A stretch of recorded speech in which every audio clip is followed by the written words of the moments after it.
Today's daf is daf ayin tes. We are going to begin by the Mishnah on daf ayin tes amud aleph.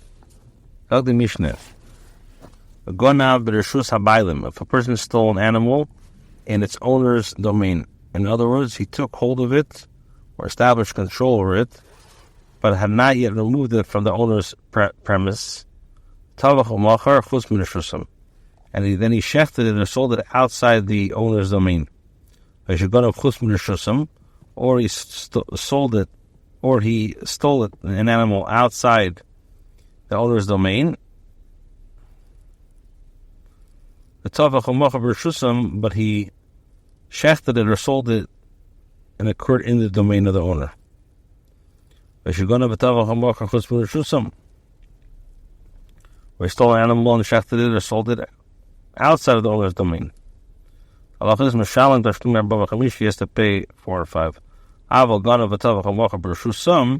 If he stole and shafted or sold it, and all of this occurred in the owner's domain, he is pater from all the fines of Geneva, as it's not considered theft until the stolen object is actually removed from the owner's premise.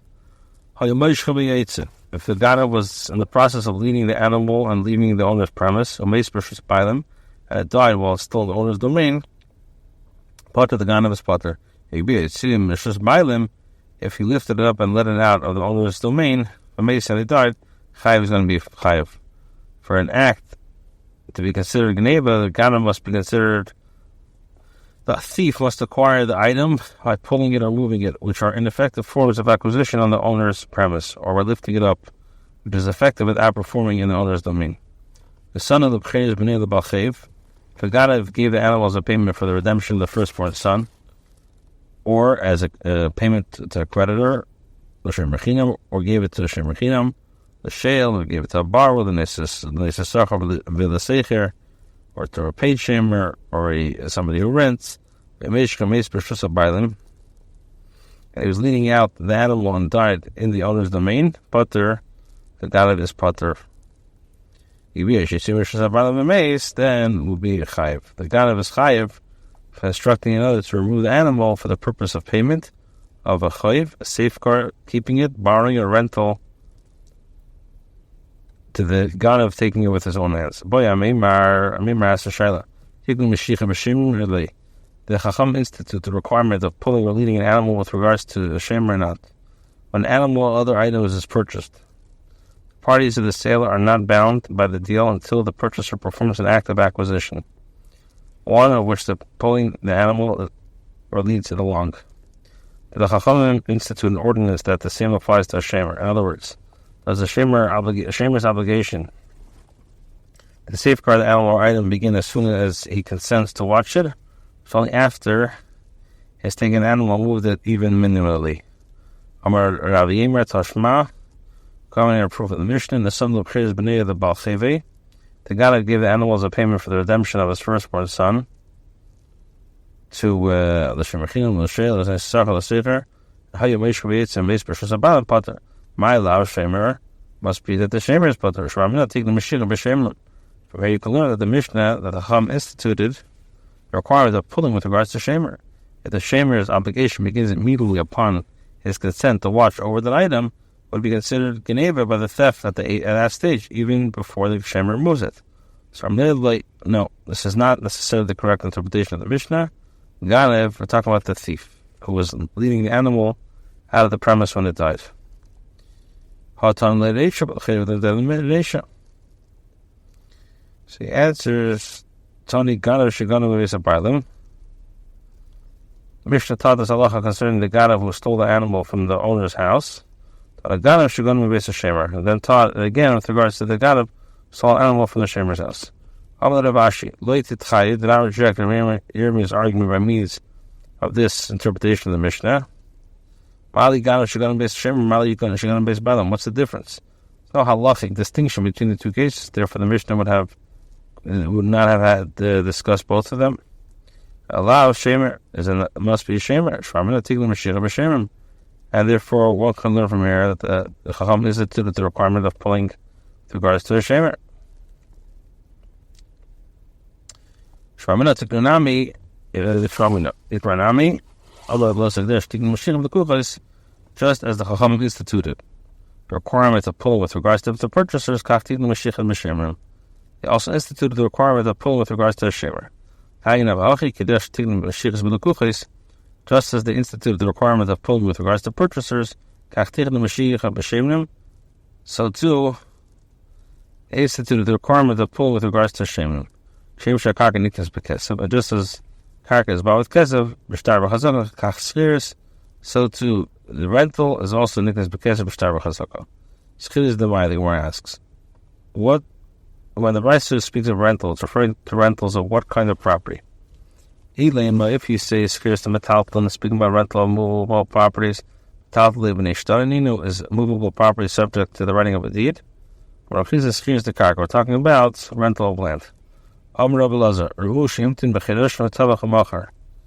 If people saw a guy who was hiding in the woods near a herd of grazing animals, and that individual emerged and shechted or sold one of the animals from the herd, he has to pay Mishal and Bava Kamah. And the question is, he didn't pull the animal.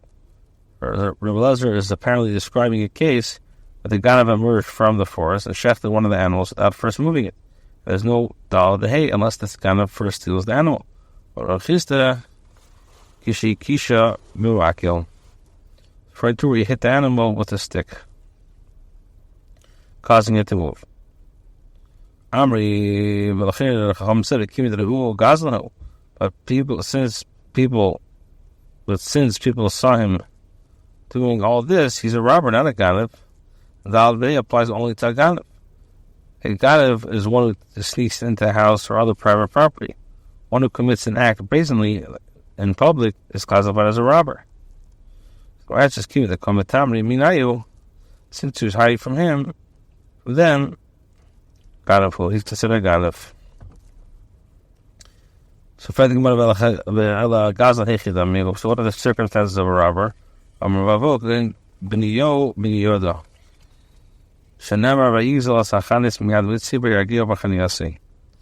he robbed the spear out of the Egyptian's hand and slew him with his own spear. This is like the men of Shem.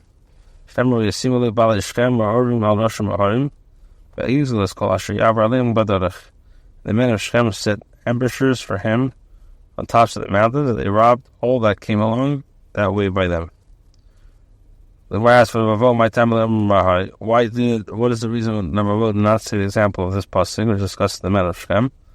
Our loss, I'll tell you, Itamri, since the men of Shem were hiding in ambush, like there's Laino Nino, they are not considered robbers but thieves. Rabbi Yechon Hudu Itamri, and how would Rabbi Yechon respond? Rabbi Yechon Hudu Itamri, Nirzino Inoshim and Ikruminayo. The fact that they were hiding was not because they were hesitant to steal in view of the public, rather they acted in this manner so that the travelers should not see them in advance and flee from them.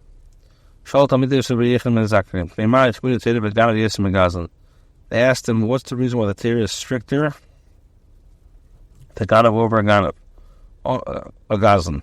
Only a Ganav is required to pay. A Ganav is required to pay double and Dal and Hay, not a robber. He says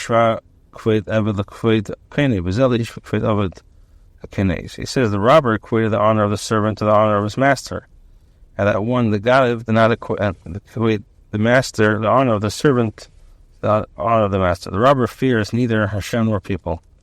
He's not afraid to rob in public. The thief does not fear Hashem, but he does fear other people. It's demonstrated that he's more concerned about humans than Hashem. Now, as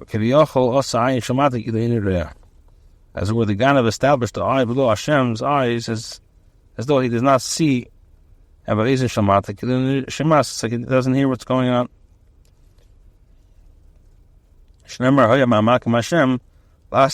Woe to them who seeks deeply to hide their counsel from Hashem.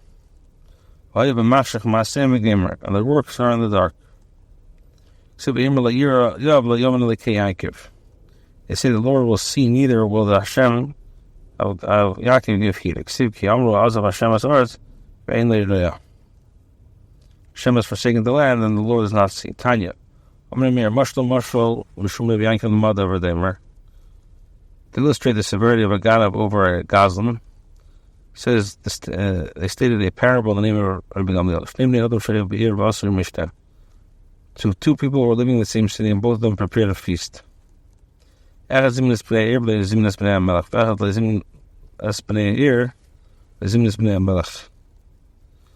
invited the people of the city to this feast, but did not invite the king's sons. And the others did not invite the people of the city, and also didn't invite the king's sons. So which of them deserves a greater punishment? So you're going to say the person who invited the people of the city but not invite the sons kings. Likewise, both the thief and the robber show stain of Hashem, but the robber does not display more respect for people. See how great the power of malach is. The ganav of an ox which was forced by the thief to cease slavery leads dollar payment. Whereas the theft of a sheep which was not forced by the thief to cease its labor are bought. This is 4.